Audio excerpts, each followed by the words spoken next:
अस्सलामुअलैकुम, welcome to the another vlog. तो जी आज का हमारा व्लॉग है। आज का व्लॉग का मकसद ये है कि हम अपने बहुत अच्छे दोस्त हैं जो अब वो जा रहे हैं अपने होम कंट्री पाकिस्तान वापसी। आप पहले भी उनसे मिले हुए हैं, हम आपको उनसे दोबारा मिलवाते हैं और उसके बाद उनसे इंटरव्यू करते हैं और आप उनसे पूछते हैं कि उनके यहाँ पर जो टाइम है वो कैसा गुजरा, कैसा एक्सपीरियंस रहा।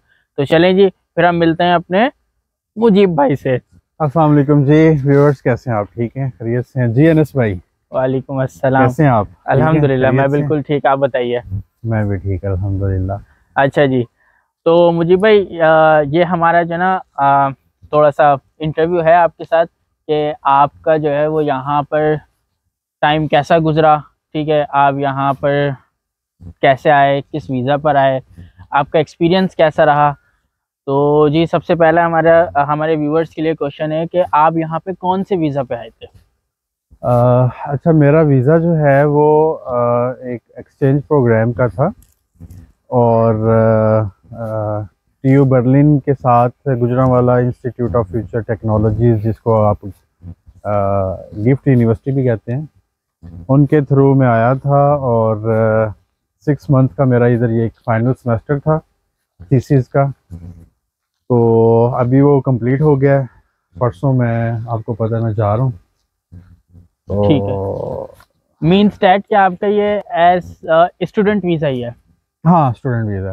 ठीक है, तो अब स्टूडेंट वीज़ा के अक्रॉस एक क्वेश्चन इरेज होता है बहुत सारे लोगों का कि आपका आपको जो फाइनेंस करा है वो किसने करा, लाइक ब्लॉक अकाउंट वगैरह सब आपने खुद ने अरेंज करा था या यूनिवर्सिटी ने स्पॉन्सर करा था।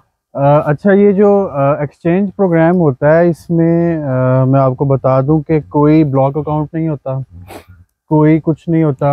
जो यूनिवर्सिटी है जहां आप जा रहे होते हैं वो आपको फंड कर रही होती है। तो आपकी फ़ी, आपकी अकोमोडेशन सारी यूनिवर्सिटी जो है ना वो कर रही होती है।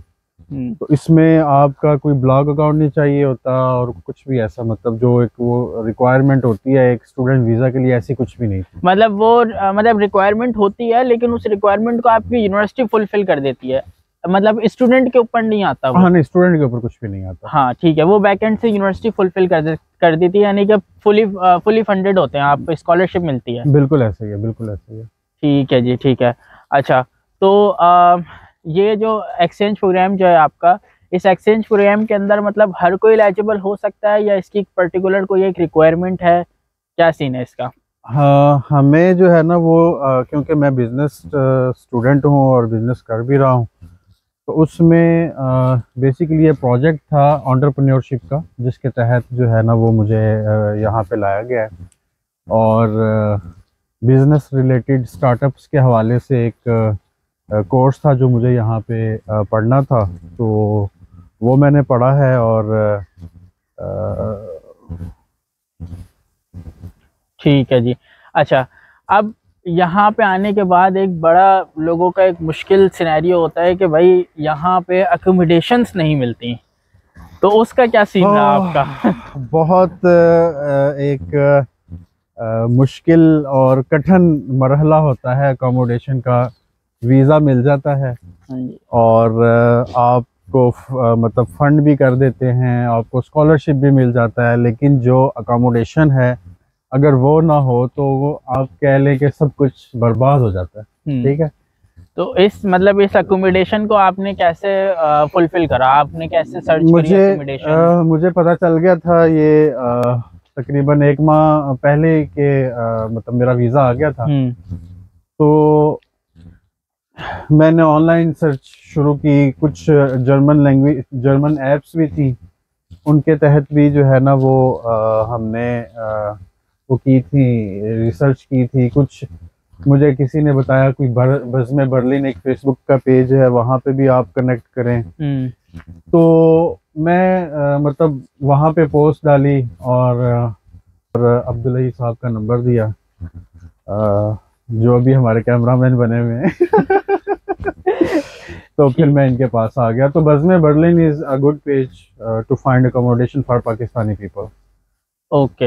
हाँ, तो लेकिन ये एक बहुत बहुत मुश्किल और बहुत कठिन मरहला है। अल्लाह का बहुत शुक्र अल्हम्दुलिल्लाह के मुझे एक राइट प्लेस, राइट होस्ट मिल गए, जिन्होंने मुझे जो है ना वो एक शेयरिंग में एक कमरा दे दिया। ओके ओके, ठीक है। हाँ। अच्छा, और उसके अलावा यहाँ पर मतलब आपके जो 6 मंथ्स हैं, आप 6 मंथ्स के लिए आए थे, तो यहाँ पे जो आपका 6 मंथ्स का एक्सपीरियंस है वो कैसा रहा एज स्टूडेंट लाइफ? मतलब एक स्टूडेंट को इनिशियली आके क्या चीज़ें फेस करनी पड़ती हैं, क्या मुश्किलात आती हैं, ठीक है, डॉक्यूमेंटेशन कैसी होती है, तो ये वाली सारी चीज़ें। स्टूडेंट वीज़े पे जब मैं आया यहाँ पे तो सबसे पहले लैंग्वेज का एक बहुत बड़ा मसला था। जर्मन, यहाँ पे लोग ज़्यादा जो है ना वो जर्मन को प्रेफर करते हैं। लेकिन अच्छी बात ये थी कि बर्लिन कहते हैं कि इंटरनेशनल सिटी है, यहाँ पे हर किस्म का बंदा, हर लैंग्वेज का बंदा मौजूद है। और वो मतलब ये है कि मतलब थोड़ा बहुत मसला होता है लेकिन आप कम्युनिकेट कर सकते हैं। तो लैंग्वेज का एक मसला था शुरू में। खाने पीने का हलाल फूड जो है वो एक काफ़ी एक मेरे लिए चैलेंज रहा, ठीक है। और उसके बाद आप आ गए कराची से और एक अच्छे शेफ़, अच्छे दोस्त मिल गए, तो फिर हमने व्यूअर्स को बताना चाहता हूँ कि फिर हमने मिल के जो है ना वो खाना बनाना शुरू कर दिया। यूनिवर्सिटी की रजिस्ट्रेशन एक बहुत बड़ा चैलेंज होता है। वो स्टूडेंट को शुरू में पता नहीं चलता कैसे करनी है रजिस्ट्रेशन और उसका प्रोसेस क्या है, प्रोफेसर के साथ जो है वो इन कांटेक्ट कैसे रहना है। हमारे मसला ये है कि हमें कम्युनिकेशन का या व्हाट्सएप या कॉल का पता है, लेकिन यहाँ पे जो कम्युनिकेशन है वो 100% मेरा ख्याल है वो ईमेल्स पे होती है, ठीक है। आपने प्रोफेसर से कम्युनिकेट करना है तो भी ईमेल के थ्रू करना है, और आपने अगर किसी को भी एडमिन का कोई इशू है या कोई भी मसला है तो आपने वो थ्रू ईमेल करना होता है। तो वो मुझे उसको समझने में थोड़ा टाइम लगा। और बाकी जो बर्लिन, स्पेसिफिकली बर्लिन की बात करूँगा कि बर्लिन जो है वो इनका जो ट्रेन का स्ट्रक्चर है, U-Bahn, S-Bahn और ट्राम, मतलब पब्लिक ट्रांसपोर्ट जो है वो काफ़ी एक जो है ना वो शुरू में उसने प्रॉब्लम किया।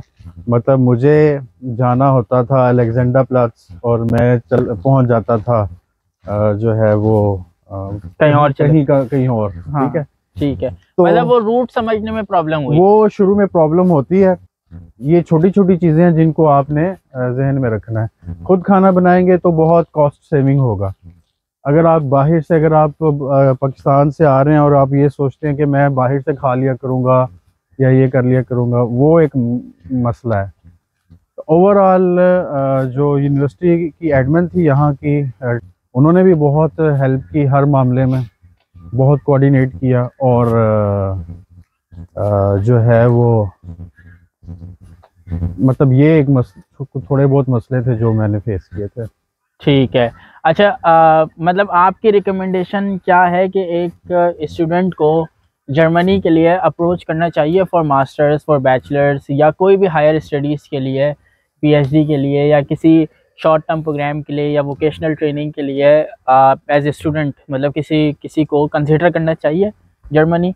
मैं समझता हूँ कि बहुत बड़ी और बहुत अच्छी अपॉर्चुनिटी है यूरोपियन यूनियन को एक्सप्लोर करने की, और करना चाहिए, ठीक है। ये बहुत लर्निंग होती है, ठीक है। आपको पता चलता है कि मैं पढ़ रहा था कि जो जर्मनी है वो 5th most advance technological country है, 5th, ठीक है। तो ये लोग अब जो है ये वो सोच रहे हैं जो हम पाकिस्तान में 200 साल बाद भी नहीं सोच सकते। तो बहुत एक्सपोजर होता है, बहुत अच्छे एक्सपीरियंसेस, बहुत अच्छी प्लेसेस, और बहुत जो है वो चीज़ें सीखने को मिलती हैं।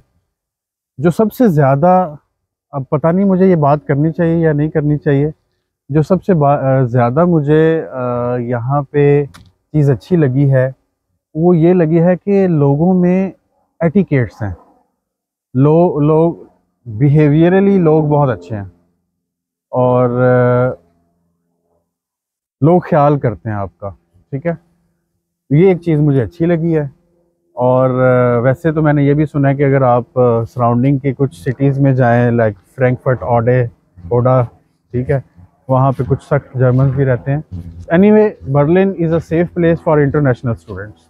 ठीक है। अच्छा, अब एक सारे मतलब पूरे यूरोप को लेकर एक सवाल कि आपने माशाल्लाह इटली भी घूम लिया, फ्रांस भी घूम लिया और बहुत सारे यूरोपियन कंट्रीज़ जो हैं वो विज़िट कर ली हैं, ठीक है।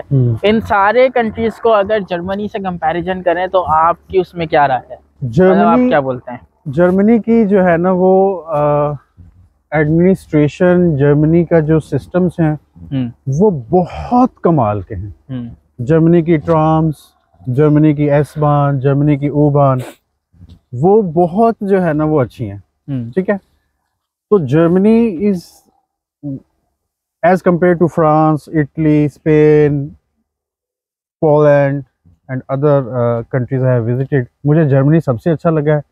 और जर्मनी में जो एडमिनिस्ट्रेशन के जो चीज़ें हैं वो बहुत आला है, बहुत आला है। ठीक है जी।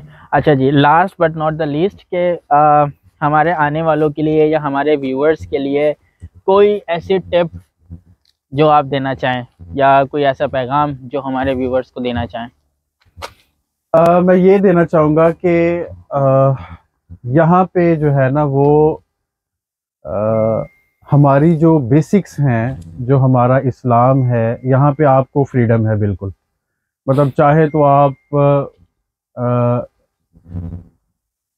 लेफ़्ट से राइट भी हो सकते हैं। मतलब अगर आप ख़राब होना चाहें, गुमराह होना चाहें, आप हो सकते हैं। आप नमाज़ पढ़ना चाहें, आप अल्लाह की इबादत करना चाहते हैं तो वो भी आपको बिल्कुल इख्तियार है, आप मतलब कर सकते हैं, ठीक है। यहाँ पे मसाजिद भी हैं, यहाँ पे डिस्कोज़ भी हैं, नाइट क्लब्स भी हैं, बार्स भी हैं, ठीक है। तो मैं आने वालों को सिर्फ ये रिक्वेस्ट करूँगा कि अपनी जो बेसिक्स हैं वो नहीं भूलनी चाहिए।